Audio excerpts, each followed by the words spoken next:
Welcome to All Bodies on Bikes, the podcast, where all bodies are good bodies, all bikes are good bikes, and all rides should be celebrated. All Bodies on Bikes is a movement to create and foster a size-inclusive bike community. So join your hosts, I'm Maggie. And I'm Marley. As we explore the complexities of the biking world, help us break down barriers and create the world that we want to see. And don't forget that all bodies really means all bodies, not just larger bodies, but bodies of all sizes, ages, races, abilities, genders, sexualities, and beyond. Come along for the ride.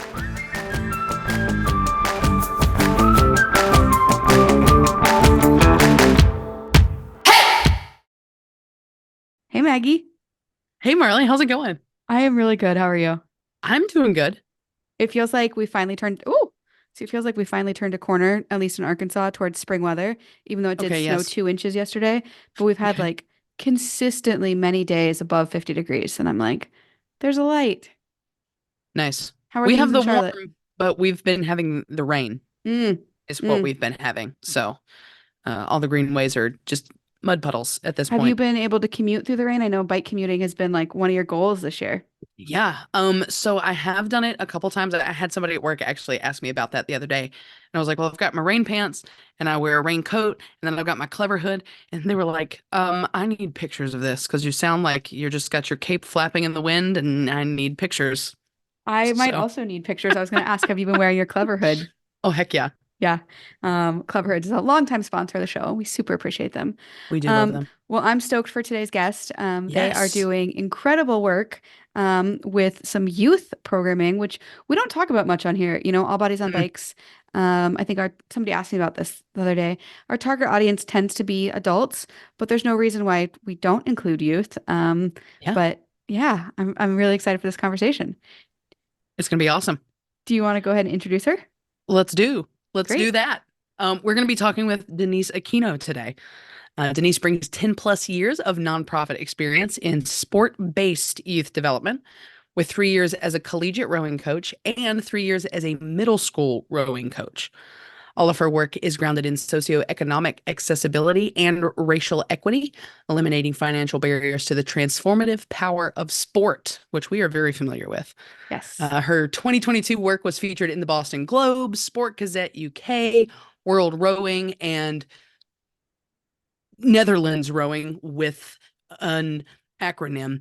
In the same year, her podcast was nominated by Diversity in Aquatics. Denise holds a master's degree in youth studies, focusing on youth development, and is a proud daughter of Philippine immigrants. She's proud to call herself a queer woman of color so that all youth, regardless of identity, can feel they can take up space and experience the transformative power of sports. Having joined the group El Grupo in June 2023, she looks forward to growing El Grupo while grounding it in its mission to empower youth through bicycles. We love that. Welcome, Denise. Thank you so much for having me, Maggie and Marley.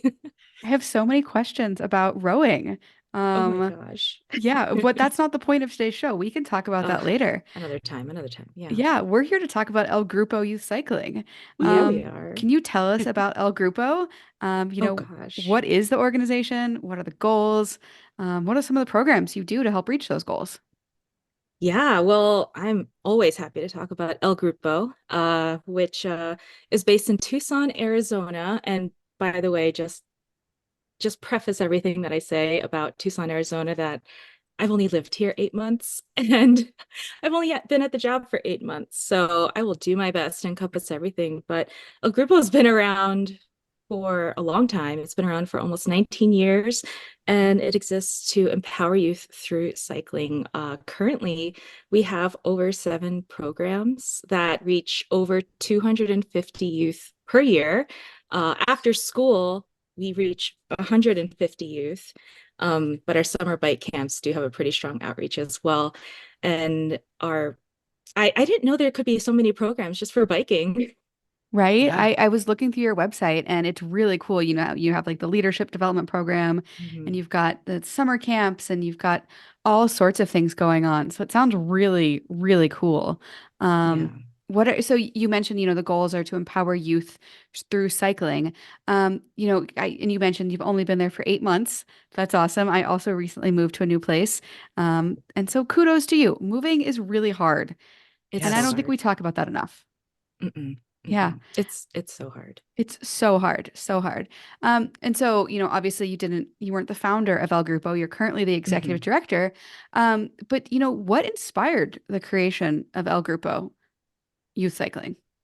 Yeah, so sorry, just the dogs. The dog heard there was a podcast and wanted to be involved. Listen. Um, so in 2005, the founders, which at the time were a young couple, Ignacio Rivera de Rosales and Daniela Diamante, they're a young couple and they had this dream to make cycling accessible to all youth of Tucson. And I think for a really long time, they didn't charge at all for programming. I think for a really long time, they didn't get paid. All the money, all the equipment, everything went directly to the kids, directly to the program. But Mm. obviously, over time, in order to be sustainable, that changed. The mission, however, has not changed at all, which is to empower youth through bicycles. And what does that mean? I mean, that's a great question.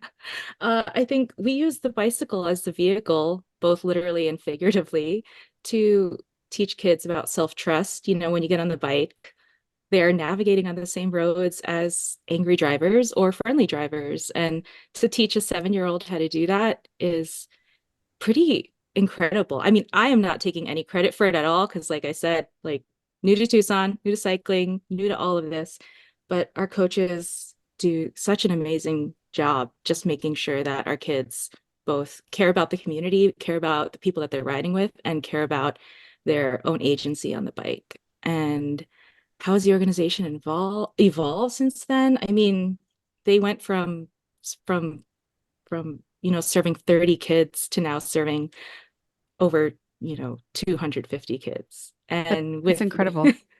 with a pretty strong trajectory. So I'd say there's a lot of good growth to be had.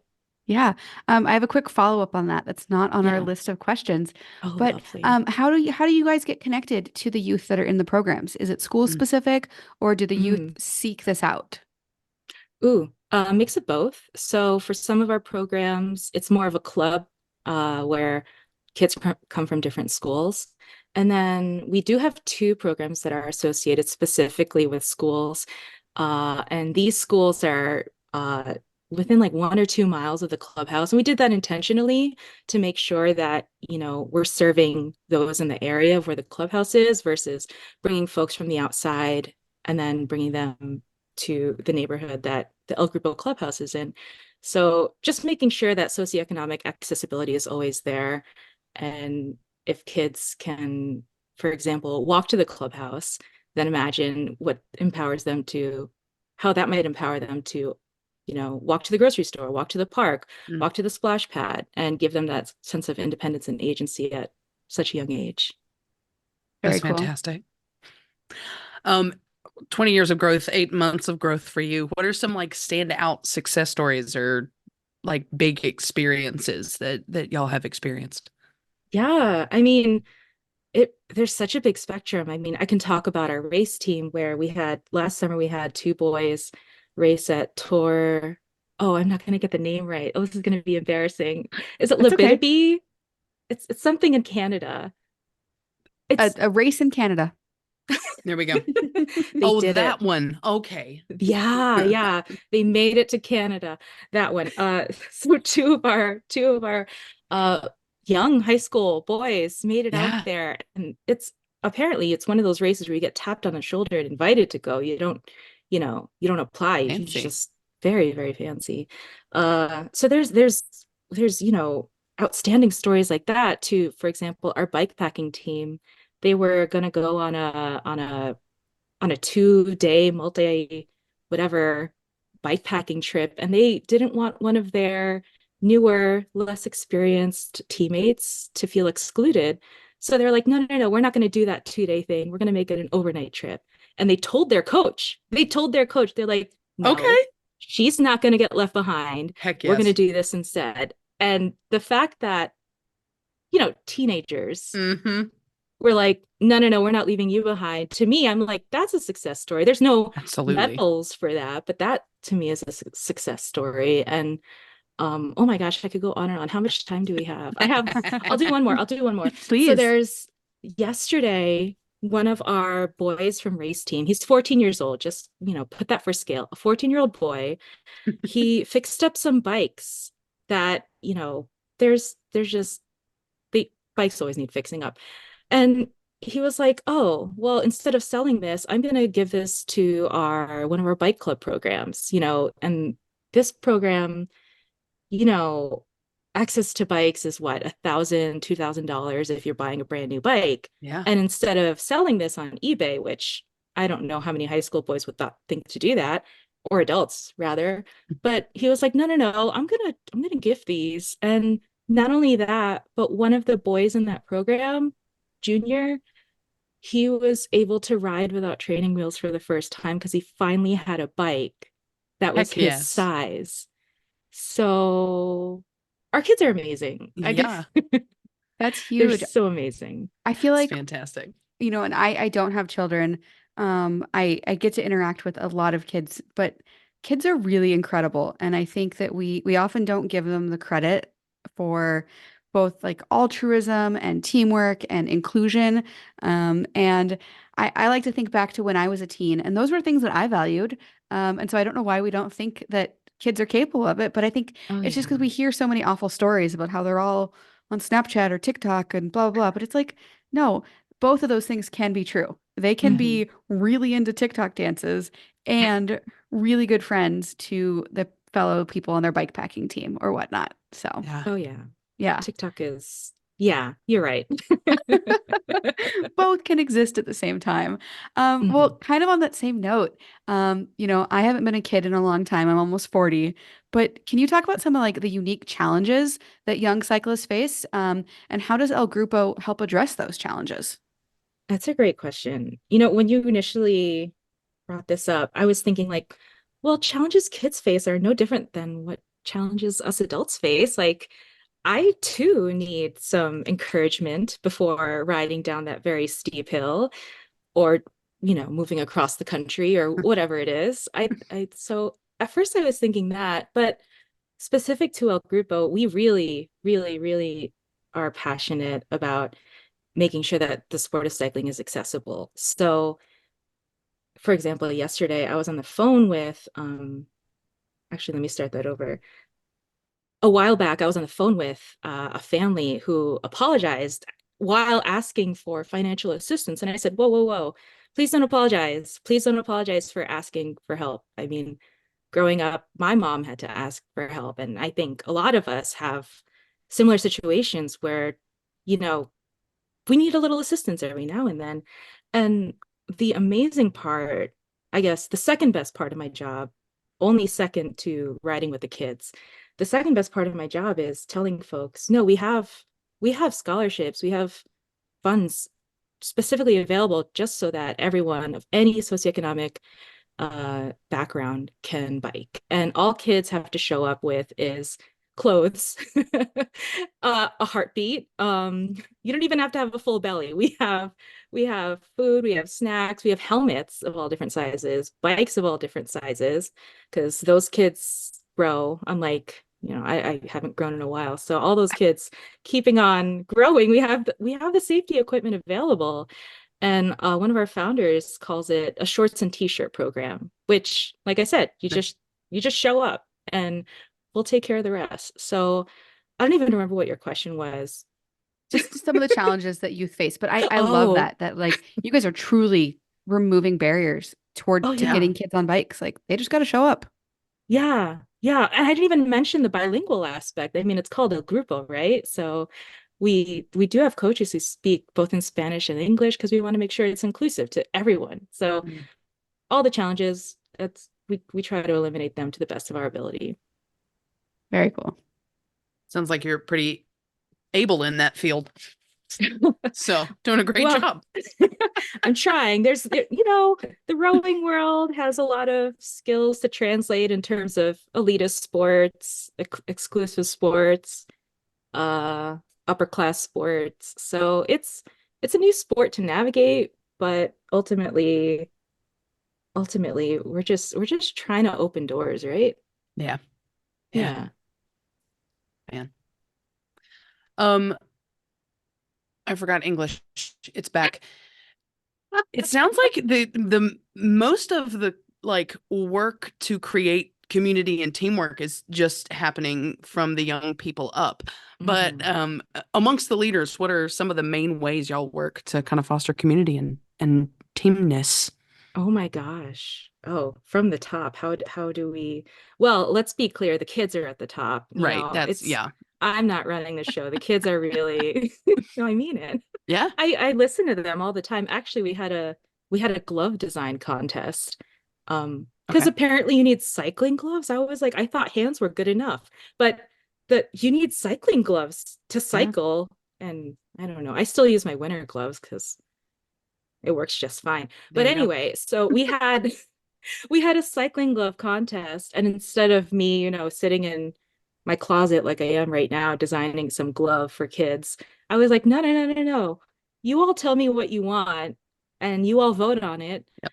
And so, in terms of I mean, Maggie, you're asking about how do we foster community? I think it's what you're doing, which is passing the mic, giving other people the chance to take up space, giving other people the chance to show us what they're made of, and maybe show us a side of themselves that we haven't seen before. Like the winner of our glove design contest, no one, even his mom, had no idea this kid was artistic. Wow. she, Wow. she was like, I had no idea that he drew. And I was like, well, he's winning in the contest, so surprise. So Amazing. I I love credit it that. all to the kids. They're too good. I have the best job in the world. It sounds like it. I'm a little jealous, although my job's pretty good too.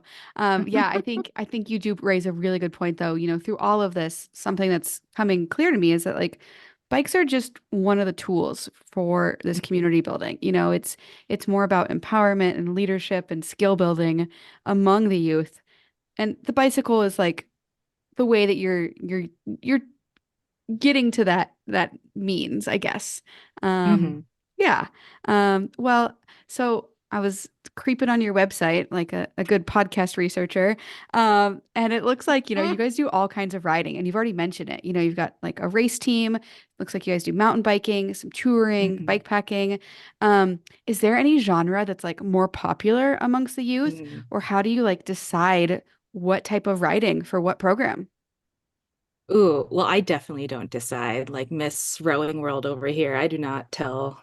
There are no bodies of water. That's aside. Anyway, we do mostly mountain biking. We do mostly mountain biking. I think, and this is my inexperience with cycling, but maybe, or you know what? Positive. This is my learning with Yeah. cycling. Thank you. Thank Yes, you. reframe. Reframing that. I You were know it's a clearly lot of hired for a reason, and it doesn't have to be because you're an expert cyclist. Like you clearly know how to develop youth into incredible people. So it's okay that thank you don't know the you. cycling world inside and out. I appreciate you saying that. Actually, as a side note, to the other side note, I have gotten the comment, oh, you don't even look like a cyclist.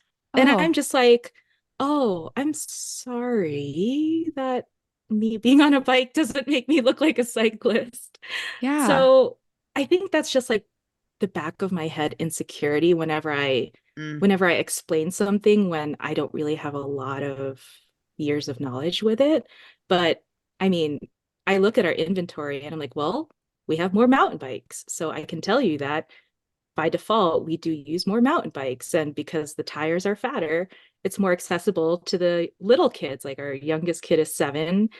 And and I don't know, I can't imagine a 7-year-old on a road bike, but who knows? Who I've seen knows? it. But It's kind of funny looking. oh, Hmm. right. Well, I well, mean, now you're making I, me imagine. Respectfully. yes, respectfully, it's just, like children are We're not so judging. tiny, and especially if they put on like a kit. And so like it just really accentuates how small their bodies are. And Yeah. especially like with road bikes with like the skinny little tires, it's like, Mhm. oh, you are such a tiny miniature little human. It's adorable. I love it. It's like it's incredible to see. But for some reason, I think we're just more used to seeing kids on mountain bikes, or Yeah. that style of bike. But yeah, little kids on road bikes is very cute. It's a oh well, we did get donated these tiny handlebars, and I kid you not, they're like maybe like 10 inches Wow. wide. Interesting. Yeah. Yeah. I was anyway. Mountain biking is the majority. Mountain biking. This is if there was an arc of the conversation, it would just look like a bunch of spirals. Upwards though, That's spiraling my brain. upwards. So we're Oh, all on the same page. oh, well, thank you. Yes, no problem. Thank you for including us. Yes. Yeah, majority of mountain biking, some road, those are mostly race team, and some touring, sometimes that's bike packing, sometimes gravel. Uh, I think that's just mostly race team also. Yeah, but it's mostly mountain biking. Super Yeah, fun.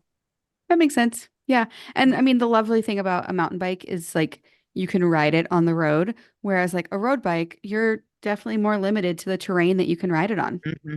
Mm-hmm. Yeah, and there's a lot of desert here, so that the mountain bike makes a lot of sense. Yeah, Yeah, for for sure.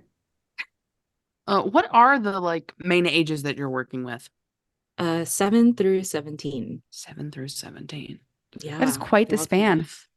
Oh yeah, yeah. It's a lot. Actually, one of my favorite photos, there's one of our like senior kids teaching one of our like I just learned how to ride a bike kids, and that I feel like you can stack three of the little kids to make Sure. the tall kids height because yeah, there's a wide span of height, wide span of Yeah. ages. Yeah. It's Are the So cool. programs primarily like, and I could see this from your website, but I'm wanting to share it with the audience. Are they Mm. primarily like age group together? So you've got the younger kids together, you've got the older kids together, and is there much opportunity for crossover?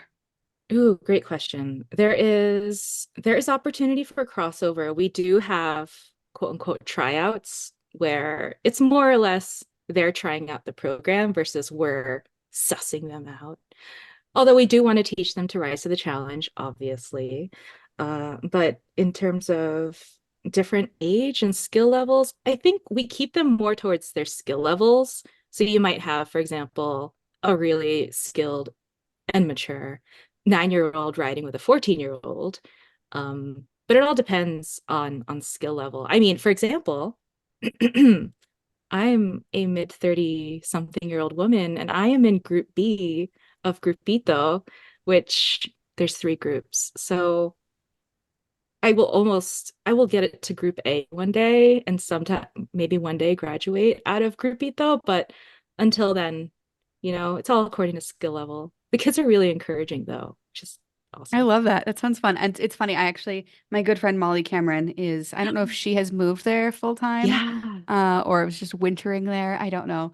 But she's put up some pictures recently of the Grupito cycling. And I'm like, that looks so fun. Oh my, so Molly did join us on that Steamboat Gravel Grants Pass ride. Oh, it was so much fun. And actually, it was so funny. I met her at Foco Fondo last year because I was embarrassing myself riding in the back of the pack. Nothing to be embarrassed Um, about there. oh, Absolutely thank not. you. Well, I was in the back and there was one person hanging in the back with me, and they said, "First time in a group ride, huh?" And I like, squeaked out like a yes. And it was Molly Cameron. And ever since then, Molly and I kept in touch. And ever since she's been in Tucson, she's ridden with the kids a few times, which is pretty awesome. That is awesome. Oh, I love that. I had a conversation earlier today. The biking world is small, and we Mm-hmm. are so well connected, which is so lovely. Um, well, before we switch gears and talk about your journey into cycling and how that's going, I want to make sure that folks know about how they can support El Grupo. So, y'all are a nonprofit. How can people get involved? How can they find more information? How can they donate? What support does El Grupo need? Yeah, I mean, all of the above, all of the above. We're so grateful to have friends like you, have friends like Molly who are able to reach out and either pass the mic or spend some time riding with the kids, and all of the above we appreciate. We do have a pretty active Instagram, El Grupo Youth Cycling. So check us out on Instagram, give us a follow. I just posted Jacob's story today about fixing up the bike. So if you really want to read that and see the photos and see Junior taking his first pedals, strokes, what is it? Pedalings? Yeah. That's pedal strokes. Pedal Yeah. strokes. Yeah. Yeah. I'm so used to rowing. I'm serious. So if you want to see Junior taking his first pedal strokes on the bike, I just posted that today. But yeah, El Grupo Youth Cycling on Instagram, or check us on our website at elgrupocycling.org. Awesome. Okay, so now we're going to switch gears a little bit and talk about your journey. It would be kind of silly to be an executive director of a cycling nonprofit and not ride bikes. And so, No. you've told us, and you've talked a little bit about it, that you are Mhm. a newer gravel cyclist. And if I'm not Mhm. making this up, you're going to Mid-South. Is that correct? Correct. Awesome. Nice. So what has that journey been like? How did you decide to get into gravel, and challenges and victories, and tell us the good, the bad, and the ugly. Yeah. Well, for the longest time, I had this hybrid bike that I think I bought over 10 years ago. And I was like, well, I don't really want to bike on the road because I don't want to get hit by a car. So Hmm. I heard about this gravel thing. And at the time I was living in Florida. And Instagram is so helpful. I don't know if it's the algorithm or the search engine. I also don't want to give a shout out to Instagram, but it's very helpful. You know what I mean? Like, It so is. it Yeah. is. I was able to find Dora the Gravel Explorer in Yes. Florida. I've met Amazing. Dora. She's incredible. She's the kindest person. So when you ask how I got into gravel cycling, my answer is Dora, the Gravel Explorer. And she was the kindest, most hospitable, generous, kind, warm person. I don't think I would I think if, I think if I was in a ride where it's just like, oh, that's your bike, that's what you're gonna ride with, I probably would have been turned off. But she she's she was very welcoming, stuck with me during the whole ride. And ever since then, I was like, this is pretty awesome. Not only can I bike and not have to worry about a car driving me off the road, but the scenery and the company Hmm. are pretty amazing. So I started I started riding the gravel in the Everglades, and then when I got this job offer to move out here in Tucson, I actually sold that bike and got a new bike over here, an actual gravel bike, and actual gravel bike. Is that a thing? Please Yeah. correct me. Yeah. Yeah. And any bike can be ridden on gravel. A Right. hybrid. I actually got an email today from somebody who's doing Unbound and said they have a hybrid bike. Would it work? And I said, yeah, if it's comfortable for you. Let's make sure, your tires are set up correctly. The Yeah. big thing with gravel is making sure your tires are sufficient to not get, punctures and sidewall tears and that sort of thing. But Oh yeah. there are Yeah. specifically designed gravel bikes. It's become a new category because yay, capitalism. Yeah, I did hear, and this is me learning as fast as I can. I did hear that gravel bikes are just cyclocross bikes, but rebranded for Basically. capitalism. Yeah. Oh, okay. Yeah. Or Great. road bikes with wider tire clearance. Uh, so I got suckered into this gravel capitalism thing and bought myself a new gravel bike um, from the only woman-owned bike shop in town, because Oh, of course, because yeah. of Yes. course, Let's give them a yeah. shout out. What's the name of that shop? Oh, oh, Transit Cycles. It's run and operated and owned by Jenna, whose last name I cannot pronounce. Actually, I don't even think we talked about her own last names. I just know her first. She's just Jenna, Just like Jenna. Madonna Just and Jenna. Beyonce, just Jenna. Yeah. Well, we'll put Um, a Okay. link to Transit Cycles in the show notes because, well, yeah, supporting women-owned businesses is important. Hmm. yeah, absolutely. And so she made sure, I mean, she knew I didn't know what I was doing when I wanted a gravel bike. So she made sure I walked away. She made sure I walked away with the right bike. And I mean, even to this day, people are like, what kind of tires are you on? And I'm like, black? I don't know. People ask me But that, and I don't It's a have true the story. answer. I'm not wrong. Um, so So she took care of me. She really made sure I was on the right bike, um and yeah, it's been the most hospitable kind experience so far getting into gravel riding. And I say that because I want to say that maybe that's a privilege for me. And I don't think that everyone has that experience. At least that's the kind of gist or sense that I'm getting, especially from the cycling world. But that I'm just reading the room, and I don't know. Dora, the gravel explorer, Jenna from Transit, all the amazing folks, the folks at Mid South, Crystal and Bobby, everyone has just been so warm and welcoming so far. And I can really see the intention behind getting more folks into the sport. I can really see the effort and energy behind getting more folks of different gender identities, different racial demographics. Um, and, coming from the rowing world, it's not an energy that I could say is matched, unfortunately, but something obviously, that's in that ball is in my court to change. But as far as what I see being a cyclist in the cycling world, in the gravel cycling world, I see the intention out there, and it's really making a difference. And it's such an awesome community to be a part of. Yeah. Oh, that makes me really happy to hear that that has been your experience. Yeah. And I think as more and more folks get into gravel, um, they are having that same experience of, welcoming and inclusion. And um, I hope that that continues. But it makes me really happy to hear that because I think, Yeah. we don't often hear those stories. We Yeah. hear the horror stories, or I got left behind, or you know just the bad. I quoted you earlier today, Maggie, too, but stupid is loud. And we tend to hear those awful stories because they are louder for some reason. But I'm heartened to hear that and really Yeah. excited. Yeah. And I mean, it's not without the negative stuff. I mean, I'm still the last one on the ride, Me but too. I'm like I'm like, whatever. This is my party pace. I'm like 2 part snack, 1 part speed. It's all good. I'm just Yes. here for the views, here for the company. I'm writing that down. 2 part snack, 1 part speed. I Yeah. never said I was fast. I'm And that and then 5 parts coffee. Oh yeah, for yeah. sure. Well, the nice thing is speed doesn't make you a good cyclist. Oh, This is Yeah. true. Yeah. wait, I what mean, makes you a good cyclist?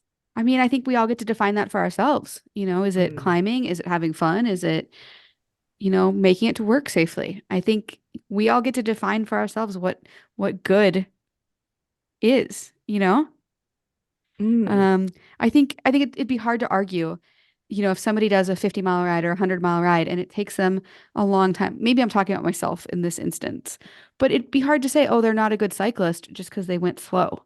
Like, can you ride a bike? Can you? Yeah, I think good is such a subjective, I don't know, determinant. And yeah, yeah. I have strong feelings on this, as it turns out. something to think about. No, I appreciate that. It's a challenging question. It's a challenging thing, and yeah, I'd let that sit in the crock pot for a little bit. Yeah.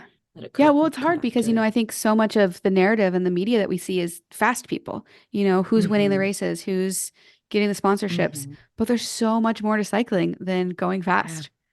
Yeah, and I think about for example, the bike packing team. One of the things we're trying to work on is like, well, there aren't medals, Mm. like Mother Nature will challenge you and Mother Nature will decide whether or not you are awarded this trip or surviving this trip. And I think there's a lot of emphasis on podiums.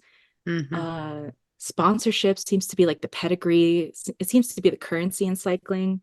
And really, there isn't a lot of emphasis on well, like you said, like, the good stories, Yeah. the ones with better outcomes. So maybe that's something that you'll change, Marley. I think together we are changing that. I think about Mid-South, and I have a question for you about Yeah, Mid-South, but they celebrate every last rider who comes in. Oh, your puppy is very cute. I know. Uh She's right in my face. she's very, very cute. No. But Mid-South supports every last rider that comes in, and I think events like that and more events are doing it are really changing the narrative, and I'm so Hmm. grateful for that. So which distance are you doing at Mid-South? I'm registered for the 50 mile. Have you Heck ever yeah. ridden 50 miles before? I did 47.7 on gravel like a few weeks Heck ago. yeah. And then I did 63 on road, but that was, you know, no buts. I did Yeah. 63 on road. Yeah, you Yeah. did. Yeah. Yeah. I mean, to me, it sounds like you're pretty prepared. How are you feeling about it, though? You know, I eat like a cyclist already, so no one can debate me on that. In terms of fitness, though, no one needs to see my Strava. It's okay. It's all good. Yeah. Yeah. And if I can give you one recommendation for Mid-South, Please. so it's a lot of rolling hills.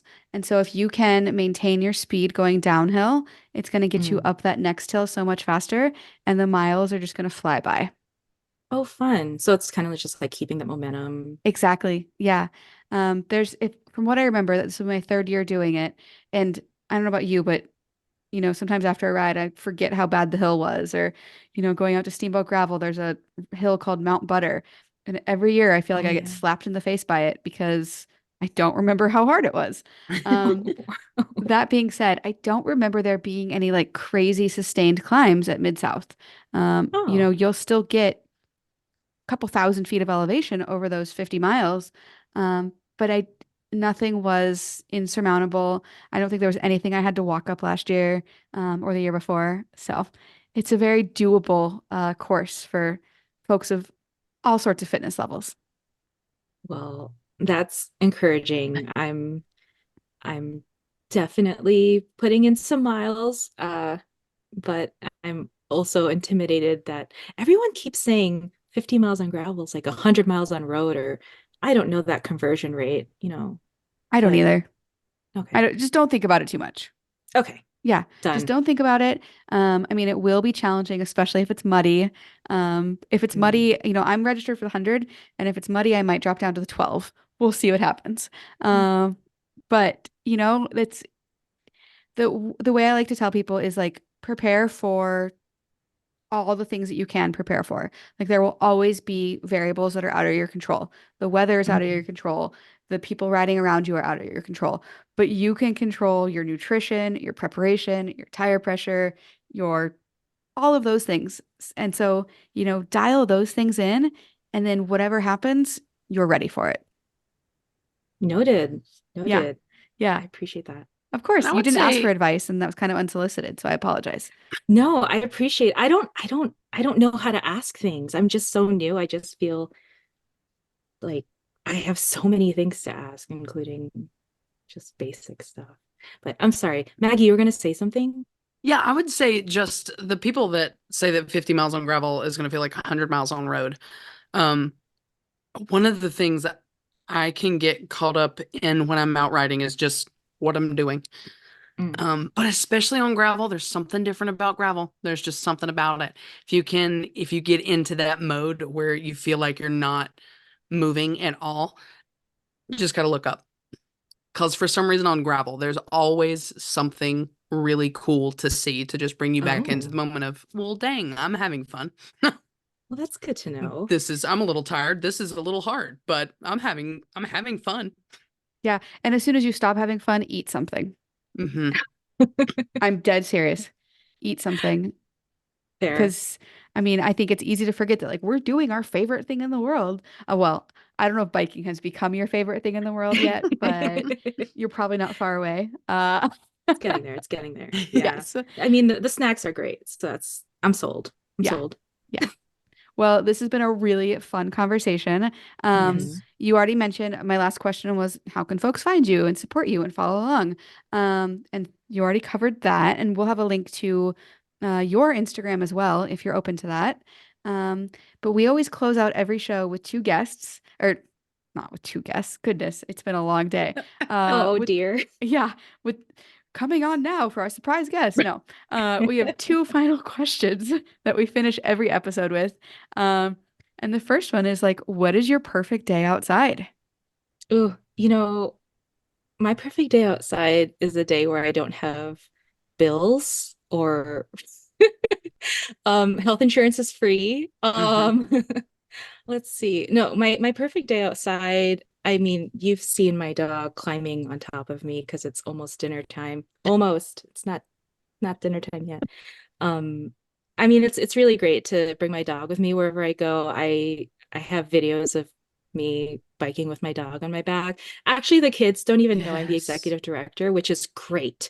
They all think of me as the lady with the dog, and I love that. It's yeah, so any day I could spend with Kinsey is a perfect day outside, whether we're biking, hiking.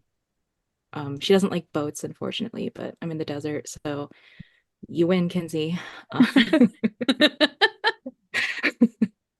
but no bills. No bills is Okay. a perfect day.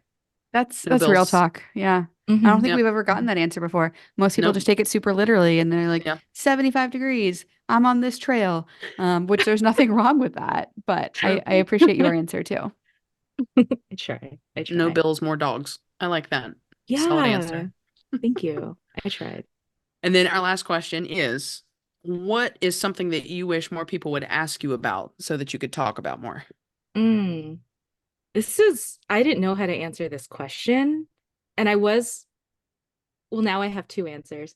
But so originally I was like, ooh, I wish, I was in Costco the other day and I was like, I wish people asked me if I wanted a sample, if I wanted a sample. Like I just walked Yeah. by and no Okay. one asked. Mhm. So I was like, I could go that route, but it's true. I really, the samples are great. Mhm. But I guess real talk, I like you mentioned early on, Marley, I do have a podcast in the rowing world. And we do talk a lot about identity. We do talk about like more so, your race or ethnicity. And I think especially and I don't want to speak for all people of color, but I know that there's a lot of uh little things, little experiences. I don't want to say microaggressions, but maybe Mm. that I think damn, I'm speaking for everyone again, but I think we all can share a lot of those experiences because while on one hand, they're all like small paper cuts, over time, it's like, damn, that hurt. Mm. Yeah. And maybe this is why there aren't, these folks or that identity in this sport. Mm. And having I don't know if crossover is the right word, but having had one foot in the rowing world and one foot in the cycling world, it's just so fascinating to see the unfortunate similarities and yet the Mm. differences and like why doors are closed, why some folks close the doors behind them, Mm. crab in the barrel mentality, or just straight up discrimination, Yep. which I see the cycling world has some of that. But I think there's a plethora of experiences there, and I thank you both for having this podcast to amplify those stories.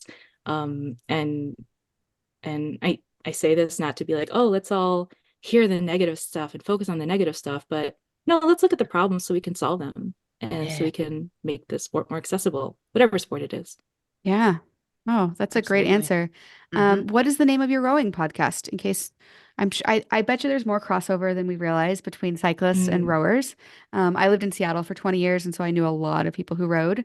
I Oh. was never one of them, because I was always too fat to be a coxswain and too short to be a rower. Mm. Mm. It's okay. I didn't really want to be a rower. Mm. It's so fun though. You don't want to go backwards in a boat without seeing where you're going on a body of water full of planes and other boats. I mean, it could be fun. I've had this dream. It didn't end well.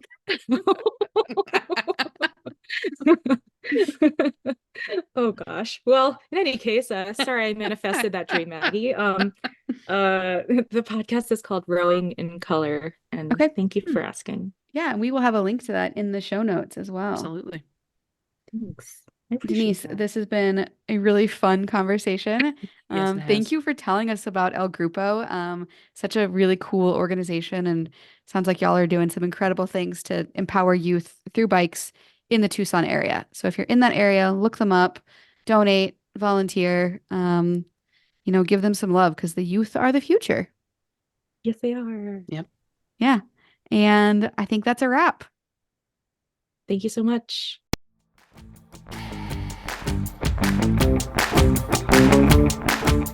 This is an All Bodies on Bikes podcast powered by Feisty Media. The show is produced by Maggie and Marley and edited by the team at Feisty Media. Thanks for listening.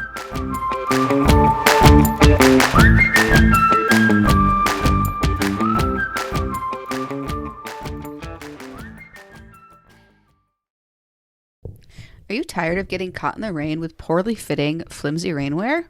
Well, let me introduce you to Cleverhood, makers of thoughtfully designed, durable, and size-inclusive rainwear. Cleverhood is designed by women, but is made for everyone who wants to embrace the elements and enjoy the ride, no matter the weather. Cleverhood was born out of the need to make rainy days into happy days, and with multiple choices of styles and sizes, all bodies can stay dry, visible, and happy. Maggie and I especially love their rain cape. Literally, the only thing you need to fit is the head hole. Otherwise, it just fits. It's so cute and functional, and I feel like a superhero when I ride my bike in it.